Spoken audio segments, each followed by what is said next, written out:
সর্বনাশ, হাত থেকে লাল হয়ে যাচ্ছে। কি হবে এবার, কি হবে? সন্ধ্যা, তোর জন্য তোর বড় হাত পুড়ে গেল। বল এবার। আপনি এখানে কি করছেন? আপনাকে মায়ের কাছে থাকতে বলেছিলাম না? মানে কোনো কথা শোনা আপনার মানে কুষ্টিতে নেই না? আপনার হাতটা তো গরম জলে পুড়ে গেছে। আমি এক কাজ করি, আমি বরং গিয়ে মলমটা নিয়ে আসি। হ্যাঁ, আপনাকে কিচ্ছু আনতে হবে না, আপনি মায়ের কাছে থাকুন। আমার কিছু হয়নি, আর এমনিতেও যদি আমার কিছু হয়ে যায় সেটা দেখার জন্য লোক আছে, আপনাকে দেখতে হবে না। আপনাকে মায়ের সেবা করতে বলেছি, আমার না।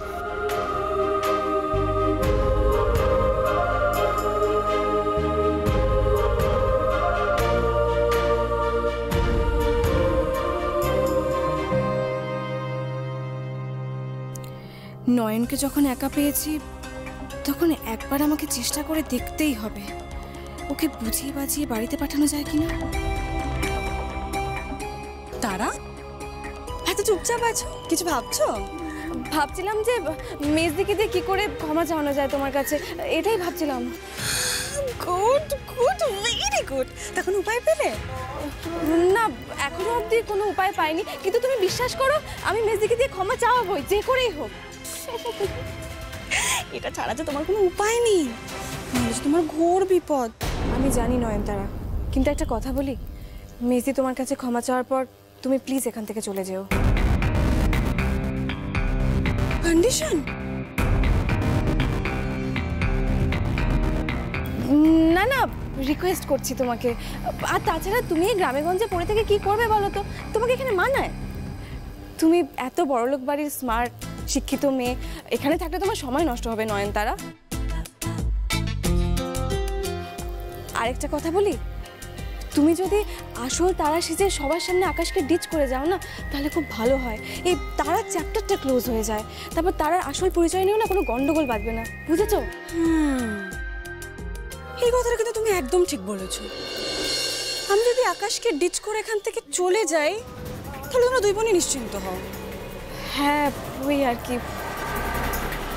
ভেরি সরি তারা, আমি তো সেটা করবো না। আমি তো এই বাড়িতেই থাকবো, আর তার জন্য তো তুমি দায়ী। আমি? অফকোর্স ইয়েস, তুমি। আজ তো আমি একটা নতুন কথা শুনলাম, আর সেটাও তোমার মুখ থেকে। উজাড় করে ভালোবাসলে নাকি হেরে গিয়েও জিতে যাওয়া যায়, আর সেই জন্যই তো তোমার মেজদিটা হেরে গিয়েও জিতে গেল। বাট এই উজাড় করে ভালোবাসা ইজ ভেরি ইন্টারেস্টিং। আমি যতক্ষণ না পর্যন্ত এই উজাড় করে ভালোবাসার মানেটা পুরোটা বুঝবো জানবো, ততদিন আমি এই বাড়িতেই থাকবো, এখান থেকে আমি কোথাও যাবো না। এটা মানে কি এমন করে বোঝা যায় নাকি? যখন মন থেকে কাউকে সত্যিই ভালোবাসবে তখন নিজে থেকেই বুঝে যাবে। তাই তাহলে ভালোবাসবো আমিও।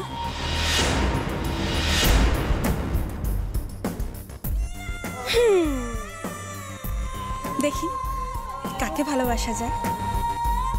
এ কি তার কাটারে, এভাবে ভালোবাসা হয় নাকি? ঠাকুর, এই নয়নতারা আর যাকে ভালোবাসুক না কেন, আকাশের প্রেমে না পড়লেই হলো।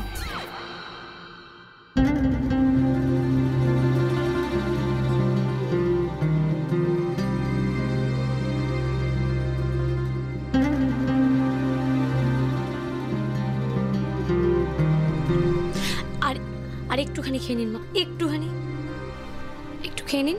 হ্যাঁ থাক, আবার পরে দেবো, কেমন?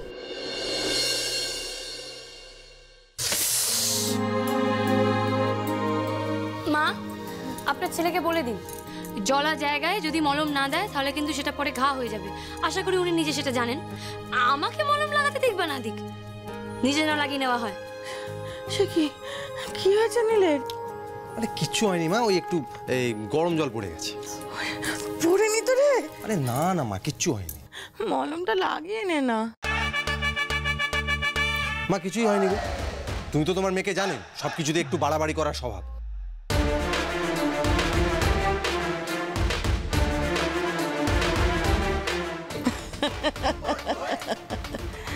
পড়েছো জবনের হাতে, খানা খেতে হবে সাথে। এই যে দেখুন, শরীর খারাপ মায়ের, মানে জোরে কথা বললে তোমার কষ্ট হবে, তাই না? মলমটা লাগিয়ে নে।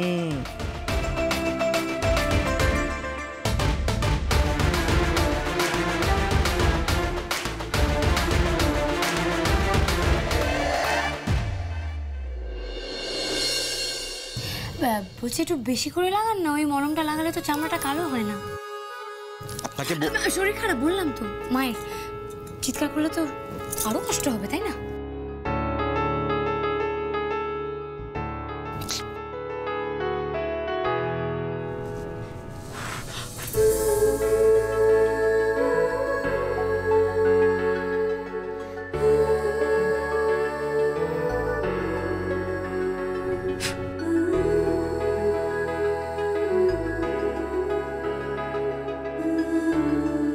ভাগ্যিস এই পুজোর দিনে আমার শরীরটা খারাপ করলে ঠাকুর, তাই না ছেলে মেয়ে দুটো আমার সেবা করার সুযোগে একটু ফাঁকা মুহূর্ত পেল। না হলে সারাদিন বাড়িতে কেউ না কেউ এমন ওত পেতে রয়েছে আগুন লাগাবার জন্যে, জোড়া একটু একা সময় পায় না নিজেদের জেনে বুঝে নেবার জন্য। তুমি আমার শরীর ঠিক করো না ঠাকুর, আমায় অসুস্থই রেখে দাও। যাদের দুটিতে মিলে আমার সেবা করে একসঙ্গে, আর আমি প্রাণ ভরে ছেলে মেয়ে দুটোকে একসাথে দেখি।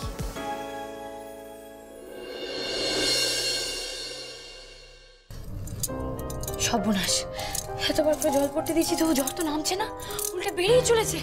হুলো বাবু, হুলো বাবু, ও হুলো বাবু, আরে ও হুলো বাবু, শুনুন না হুলো বাবু, বলছি আপনার ডাক্তারবাবুকে ফোন করা হলো? মায়ের জ্বর তো বেড়েই চলেছে।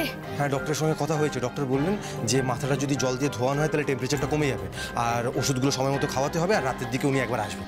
ওরে তোরা দুটিতে থাম দেখি, তখন থেকে ছোটাছুটি করছি।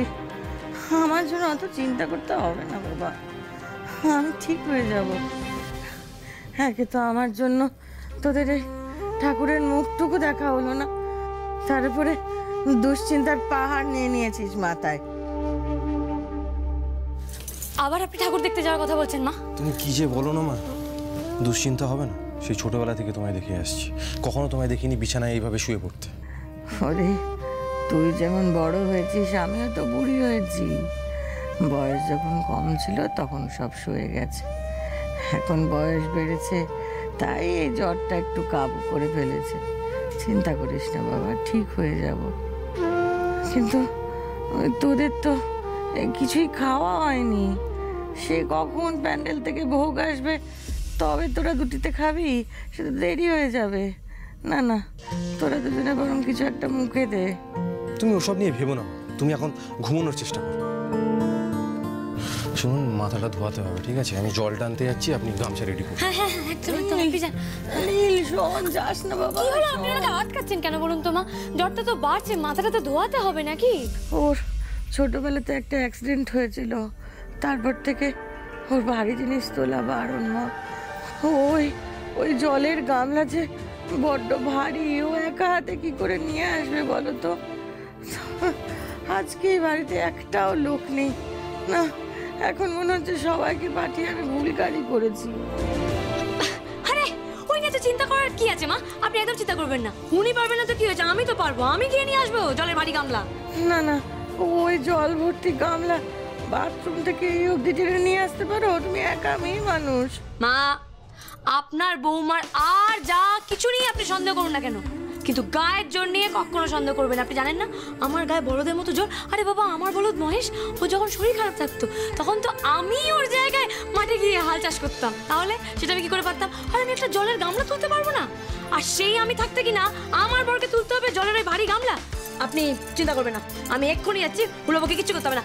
হুলোবাবু, হুলোবাবু, আপনি জলের গামলা তুলবেন না। দেখেছো, মেয়েটা একা একাই ছুটলো। এর থেকে ভালো হতো আমি ধরে ধরে নিজেই চলে গেলে।